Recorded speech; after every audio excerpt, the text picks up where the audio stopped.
and members of our support staff. And we feel the absence of our Chief Whip. And I'm sure we all approach this very valuable work on the Political Office Bearers Pension Fund, which I think is very important, for he's doing that for all of us.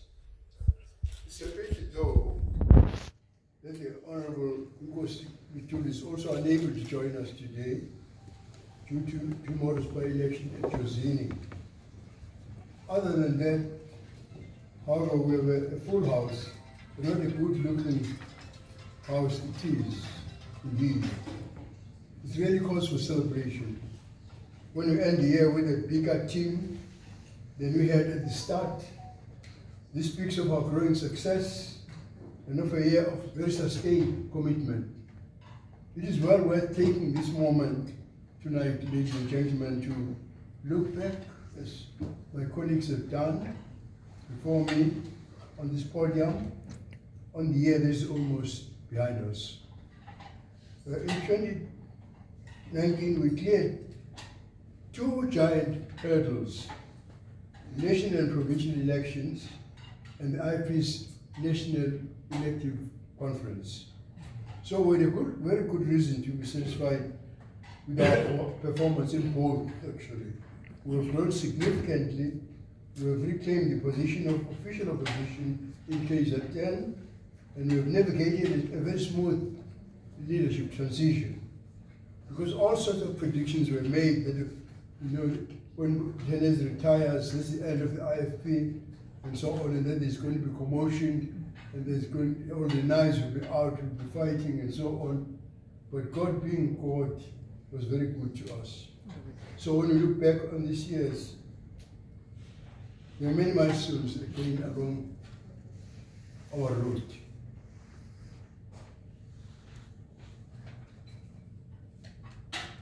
For me personally, of course, the loss of my beloved wife, Mrs. Irene, was the biggest blow of all. And I would like to take this opportunity, colleagues, to thank you for the very tremendous support that you gave to me and my family in that darkest of hours. We felt the strength of your prayers and the kindness of your friendship. Thank you. From that valley of sorrow this year rose again and again the mountains and mountains of victory. This year opened with an invitation for me to attend the Ingwala traditional ceremony in Zambia. You know, Ingwala is the first fruit ceremony which we Nguni people had before our conquest. It ended up after the Zulu conquest in 1879 for us. But the Swazis, for instance, who were fortunate to be a protectorate under Britain, have always had it. And I used to attend it in the 60s. And I used to be very envious, when I attended it. So when our king revived it, I was actually very, very, very proud of that. So then the other people will not know, our Nguni brothers and sisters here in the Eastern Cape will not know that we had this ceremony. I don't know whether they had it too, because we come from the same stock. Now, when King Shaka emerged, and did all that he did in bringing different clans together to found the Zulu nation. In fact, this ceremony started then with him. But also, remember, there was what was called Impekane, or Tifakane in Lesotho languages, where people, there was commotion right in the whole of Southern Africa.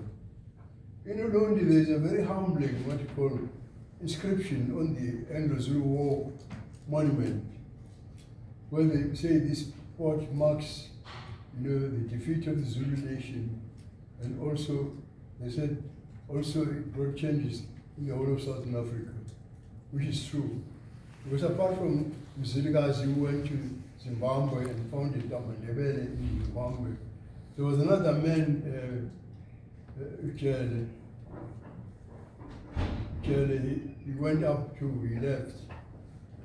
When I was invited in 71 by President Hastings Banda, Dr. Banda, with Nkosimo Mope to celebrate their 5th, I think, if I remember well, Day of Independence. I was quite surprised that in the middle of it then, I was told by one of the ministers that the president actually expects you to go and see the Malawan Zulus. And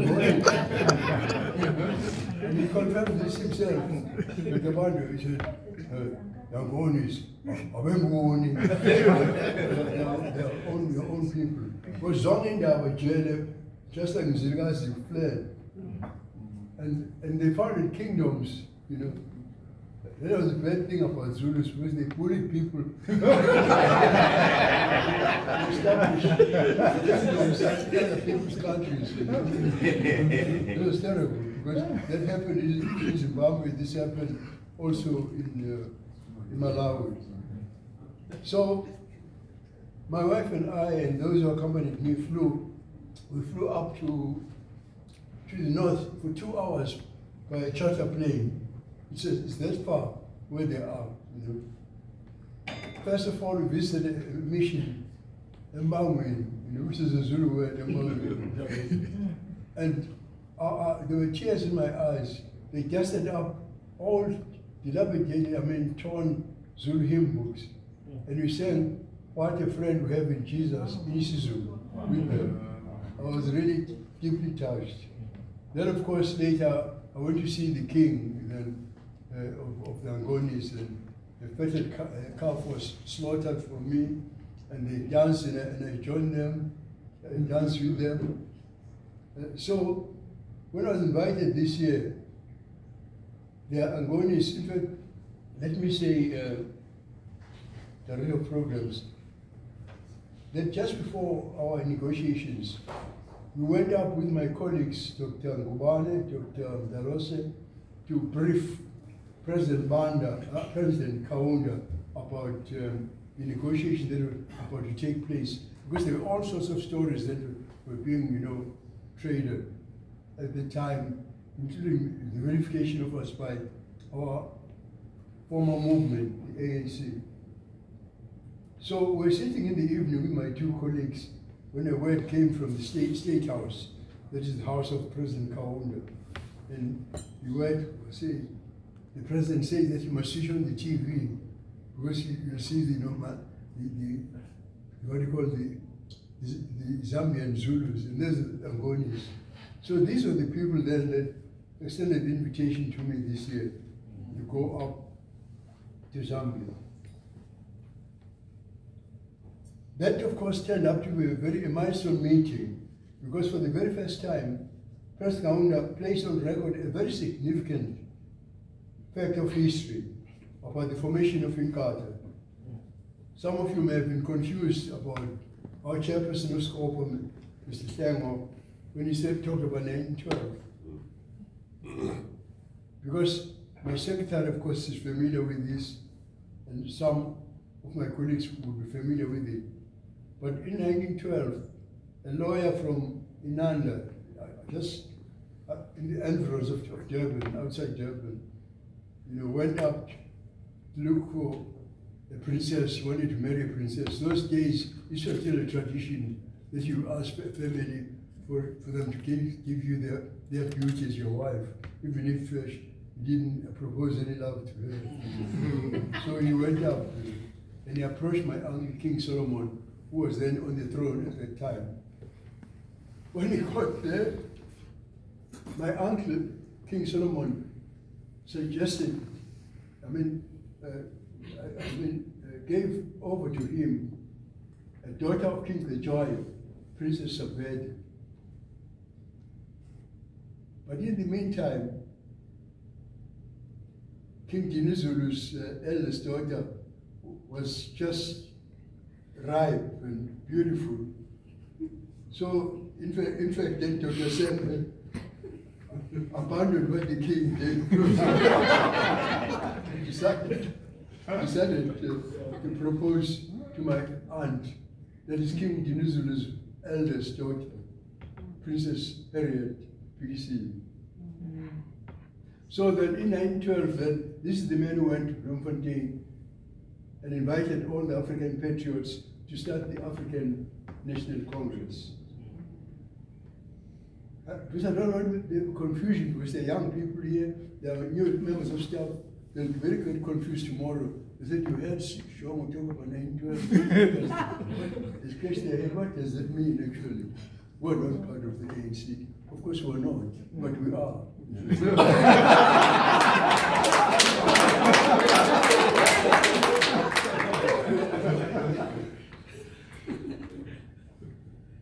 Because in 1974,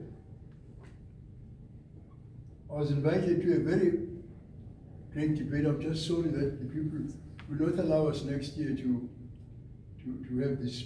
Because they say the IFP brought a garrulous old man, who was very talkative, who couldn't stop. And I'm already very grateful to them that they've organized this, because it means sacrifice to them. But I think that I'm doing my job too at the same time. Because this is important that for young people to know it. Because our oral tradition as African people is the only way in which we wrote, if I in quotes, we wrote history through oral tradition. So then, what happened then, of course, is that I went to 74 to attend a debate in Ethiopia. I was invited there with Mr. Tambo, who was my leader then. I belonged to the ANC. We stopped at Nairobi. We talked right across the night, talking about the debate that was on, and occupied the national discourse of all our political parties, whether sanctions should be imposed on South Africa and disinvestment. So, since Tambo advocated that, and I couldn't myself, I remember coming into Cape Town and going to Langa, addressing hundreds of my people, of African people at Langa. When I mentioned this to them, they said, no, we starve to death. They wouldn't agree that we should impose sanctions on South Africa. I went to Bloemfontein, I went to Kroonstad, I went to Welkom, I went to all these places. And of course in Soweto I used to have very large rallies and raise the subject. And the people there said, we starve to death. So although as ANC and ANC Mission Exile, established overseas by our leader Nkosi Chuli, advocated sanction, I couldn't support them. So in 74 then, when we met in Nairobi, Tambo then said, no, it's not good for us as leaders to go up together to Ethiopia, to disagree as leaders from South Africa. So so Tambo as my leader then said to me, no, you should go ahead, go to Ethiopia, but I'll remain. And there was going to be a celebration of independence also in Kenya.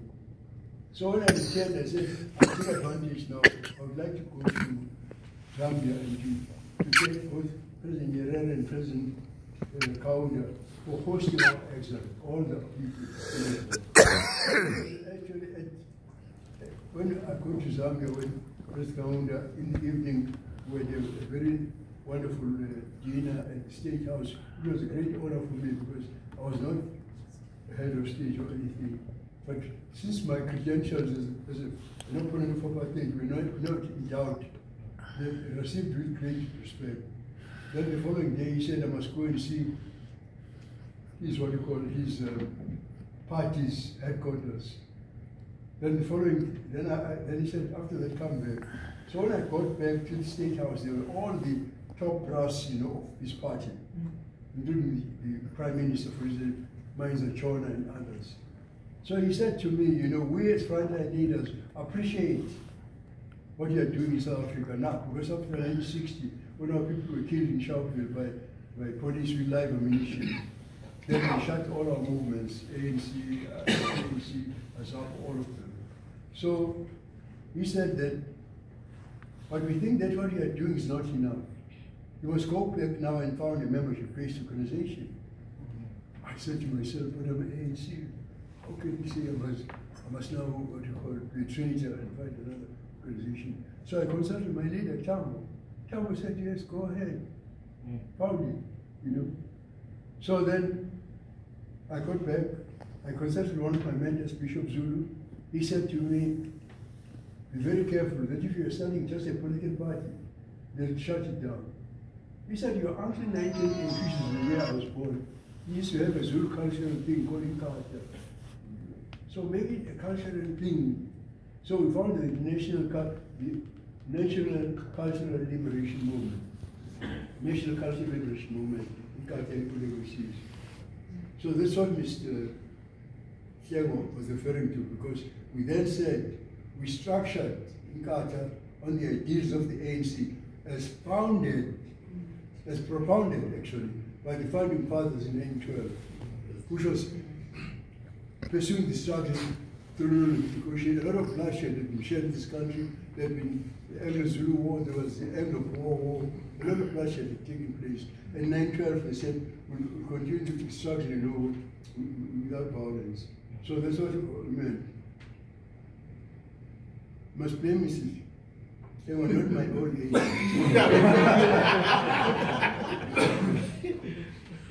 So this was an opportunity then when I got to Zambia, when I saw my friend Kaunda, because he said, and I quote him verbatim, he said, I and other leaders of the frontline states, together with Comrade Oliver Tambo of the ANC, were convinced that you should take up a new role in the organization.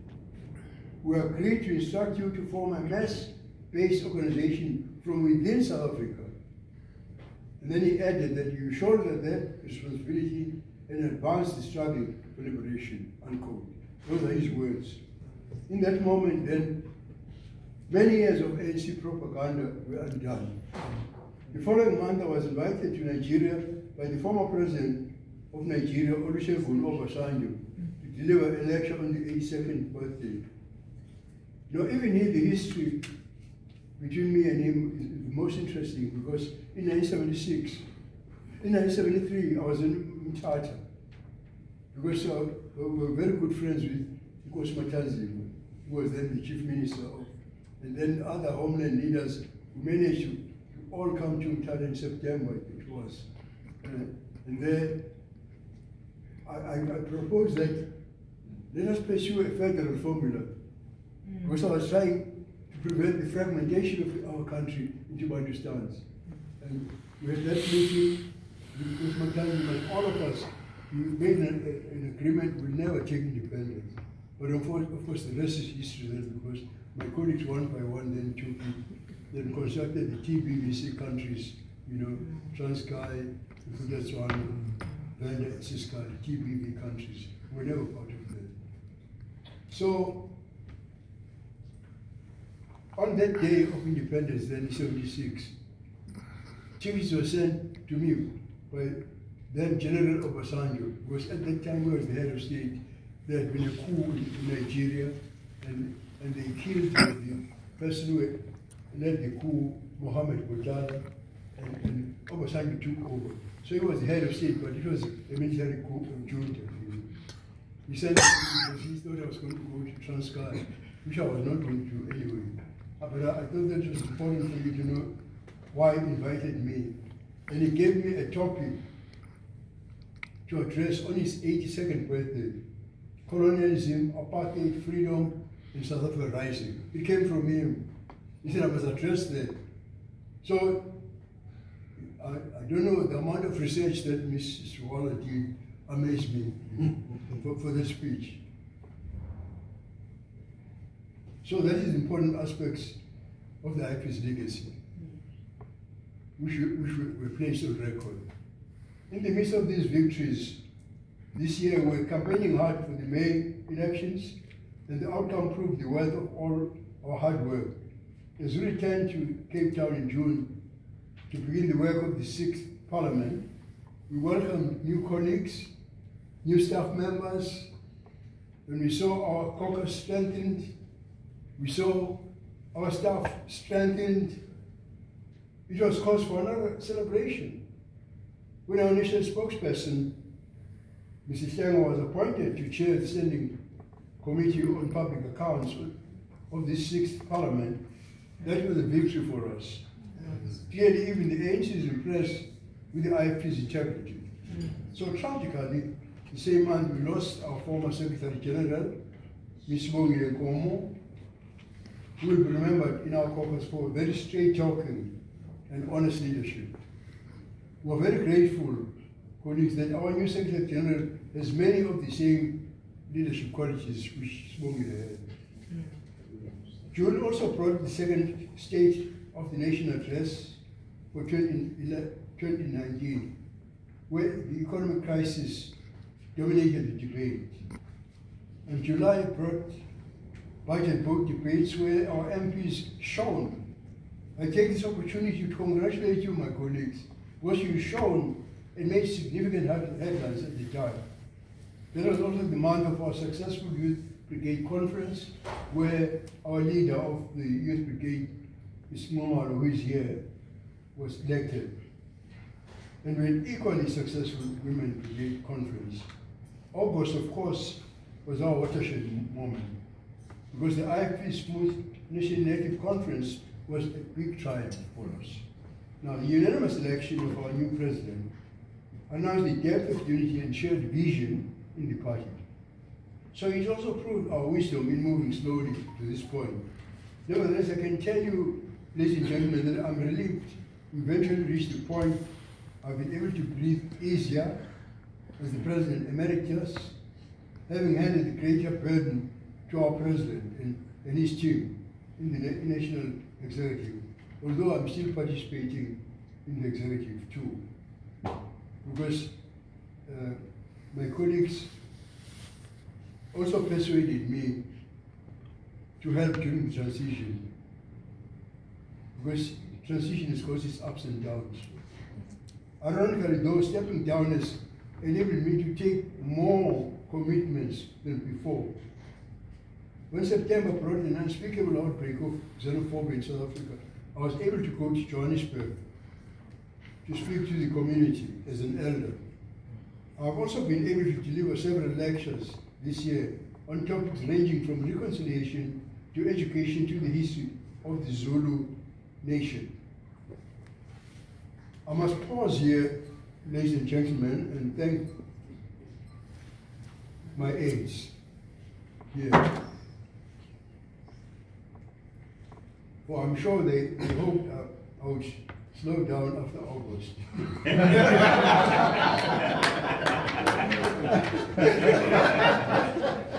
I'm afraid they have been bitterly disappointed. They continue to assist, to protect, and travel with me on a terribly punishing schedule.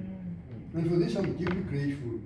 It's not easy for young people of their age group to be so often away from their families. I know this is a sacrifice I made throughout my life. So I understand and appreciate what they mean to me. It has been very good to see the IFP leadership take up the work I laid down in August. October's march in Pietermaritzburg in Durban against gender-based violence proved that we're running the important national issues as IFP.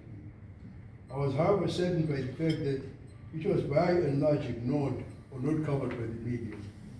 I think, though, that it is here in Parliament that we have excelled at being visible in the public debate. Our MPs have hit the mark in debates before the House, even bring those debates ourselves.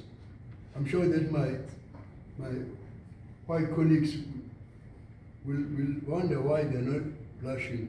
They're actually blushing.